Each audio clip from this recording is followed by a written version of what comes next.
Welcome to Your Rights, Your Voice. Family Law Clarity with Ellie Sweeney. Hey everybody, welcome back to an all-new episode of Your Rights, Your Voice, Family Law Clarity with Ellie Sweeney.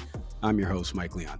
You know, Ellie's a California family law attorney serving Los Angeles and Ventura counties. She's been guiding clients through divorce, custody, child support, and protective order cases, helping them understand their rights and protect their families with clarity and confidence. And in today's episode, we're going to be talking about when a restraining order might be necessary. So Ellie, first off, good to see you. Let's talk a little bit about explaining what a restraining order is in California family court and what protections it offers.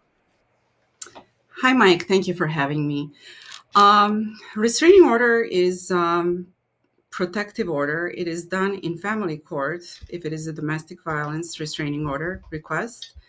And it is intended to protect a party from domestic violence, which can be many different types of abuse. Now, it can protect one party, but you can also include any other family members that live with you, including children, especially if they were exposed to violence as well. And this is a very, very, very important tool that any person has to protect themselves if they are a victim of domestic violence at any given point. You know, Ellie, let's get into the different types of restraining orders. Can you kind of explain those? This could be a two-part question. First, if you want to talk about general two different types of restraining order, there is a criminal restraining order, and then there is a civil restraining order. The difference is the criminal restraining order is obviously done in criminal court, and it occurs typically after an arrest has been made for domestic violence, an investigation occurred by the detective. Then the detective would take the case to the DA, and the DA would decide whether to press charges or not. If they do, this creates a criminal protective order, which could protect one party or multiple parties in the household. However, that order will not give you certain sub-orders that the civil one will. And just because you don't have a criminal protective order, it doesn't mean that you cannot get a civil. And civil, particularly the ones that I deal with, is done in family court. And it can be against a spouse, it can be against, it can be a family member, like a father or a brother, if you live with them. It can be a boyfriend if there's different things involved. And then it's a two-step process. You first get a temporary restraining order, which is typically in place only for about 3 weeks, which gives you time to serve the other party. And then both parties need to appear in court and proceed to have a hearing, actually a trial on the issue, whether a permanent should be issued. So those are potentially two different restraining orders in family court, which you have a temporary first, and then you have permanent. Temporary is granted really on temporary basis, just to err on the side of caution. We need to protect this person just in case this is really happening. But to really give a restraining order to a different party, you need to basically have a finding that domestic violence occurred, and we cannot do that on temporary basis. You can only do that after having a full-on hearing and a trial in family court. So, Ellie, let me ask you then, under what circumstances is a restraining order appropriate in family court? You kind of touched on a scenario there with domestic violence, but also when might another legal option make more sense? Well, circumstance for restraining order to be appropriate is, number one, we all know that physical violence is not allowed, and but that is a very straightforward circumstance. So if somebody was a victim of physical violence and they have visible bruises or scratches or anything along those lines, then it's almost like a no-brainer, and everybody understands that. But what I deal with clients very often is that they don't understand that there's a variety of other reasons that actually do fall under domestic violence abuse. And that can be harassment. If somebody is calling you 30 times in 10 minutes, or knocking on your door constantly or sending you abusive messages, that is harassment, and the courts will step in and protect you. Perhaps even posting various things on social media that are derogatory and inappropriate.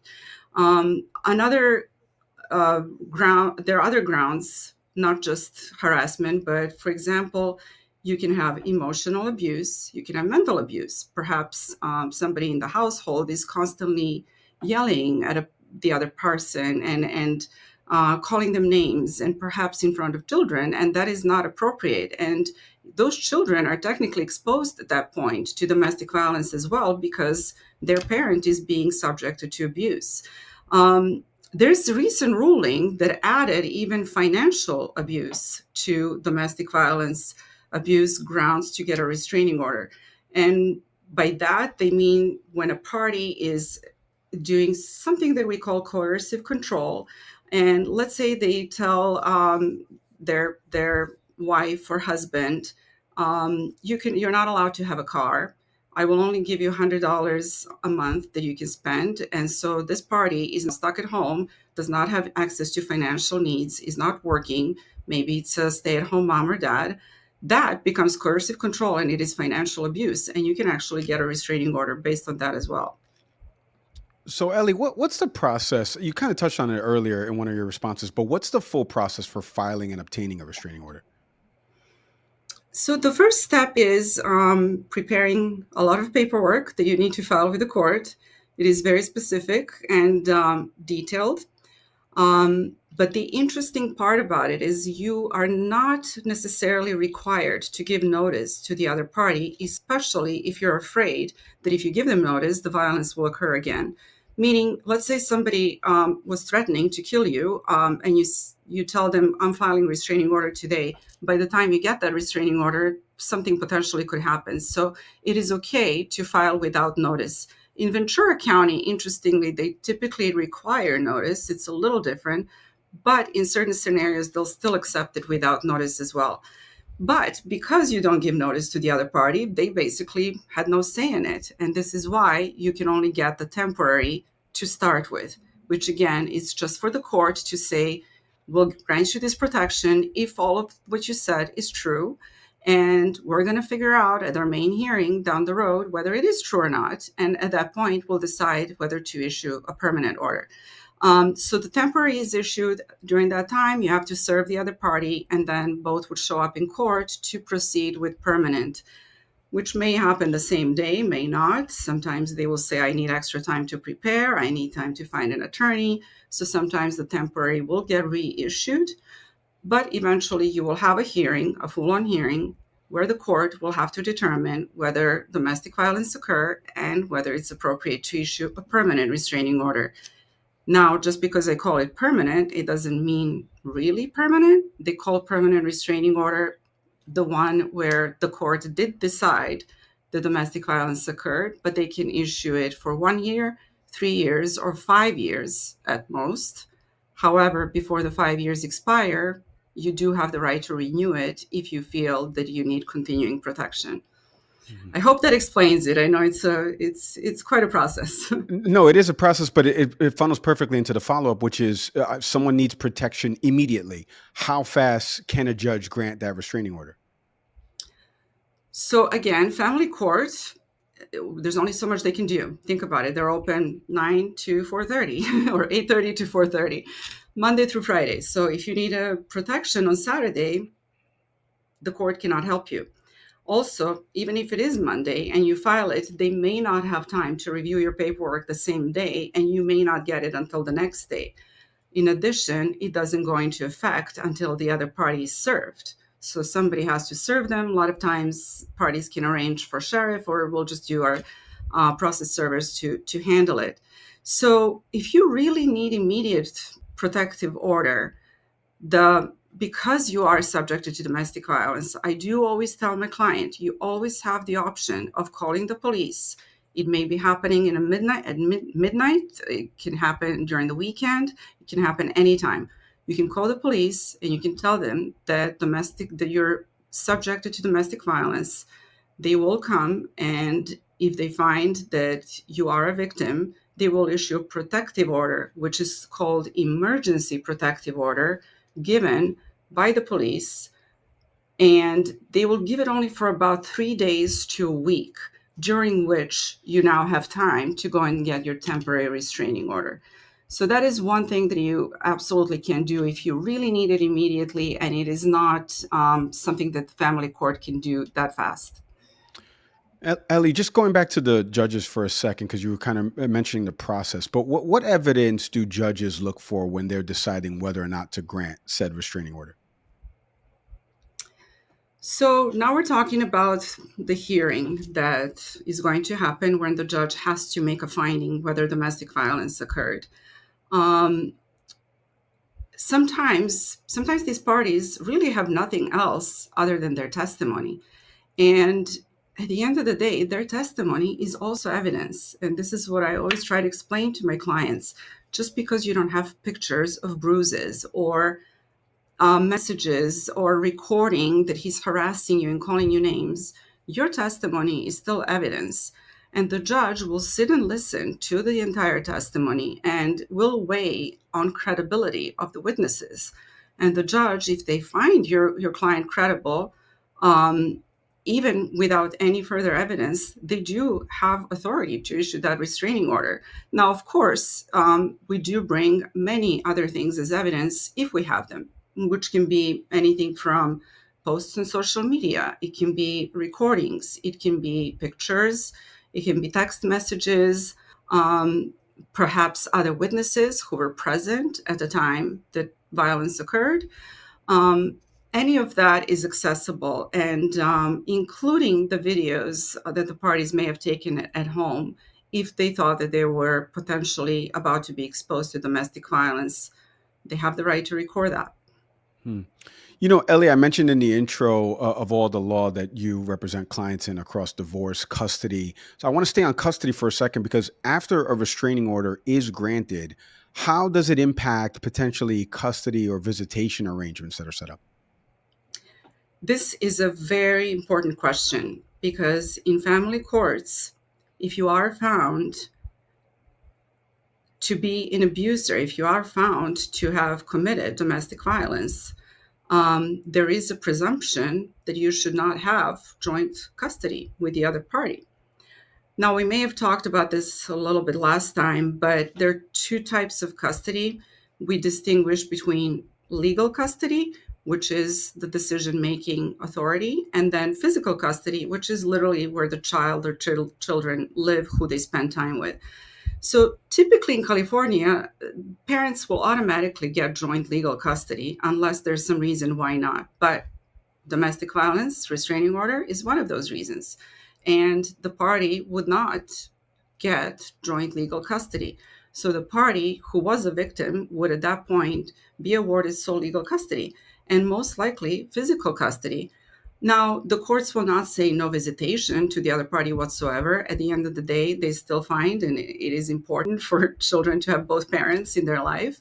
But if there was serious abuse that occurred, they will make visitation to be professionally monitored or monitored by some neutral party that both parties agree to. Or sometimes they would order the abuser to go to anger management or to go to some parenting clinics. And once they complete certain things and things have been going well, maybe even conjoint therapy with the child, then maybe slowly they can be increasing their time. But it is a major impact on custody in family courts that you can have if found of guilty of domestic violence. Absolutely. Ellie, I'm sure there's some people that potentially feel that they've gotten a restraining order and it's being used against them unfairly. How does the court respond in those scenarios? So now I go back to what I stated earlier. The court has to weigh credibility of the parties, and it would need to still spend the time to listen to all the evidence presented, all the testimony. But unfortunately, this does happen. And interestingly, it often happens when one party wants to gain an upper hand in custody, because they know that if they get this restraining order, they will get sole legal, sole physical custody, most likely. And sometimes that is one of the reasons that the party will try to get a restraining order, even when it may not be warranted necessarily. Now, if they request it and the court ends up finding that they wrongfully accused the other party of domestic violence just to get custody, that party potentially exposes themselves to actually losing custody. This is a very serious thing because the courts will not look lightly upon that. But if the party asked for a restraining order because they felt really scared, but the court didn't find that perhaps their fear was justified or maybe on the level of the restraining order, they will not necessarily hold that against the party. They will just say, I don't see that this is domestic violence. I understand you have fear, but I think you're going to be okay. You're not going to get hurt. So there's a variety of things that the court will need to look at. But again, credibility is the main aspect of it. Ellie, for somebody that's listening to this right now, they're feeling unsafe at home. What immediate steps can they take to obtain a restraining order? I do suggest to my clients who feel that potential abuse occurs, and often they will tell me that it is not something that is in writing or it is not something that is going to be visible, such as bruises. But if it is a party who is yelling at them or throwing things at them or emotionally abusing or calling them names, I do tell them, take your phone and record it. Take your phone and record it. You can tell them that you're recording, you cannot tell them that you're recording, but you do have the right to protect yourself. And again, call the police. Call the police. If you feel that something's going to happen, you don't feel safe, call the police immediately and they will help. If it's something that you can handle the next day, then call a lawyer. Yeah.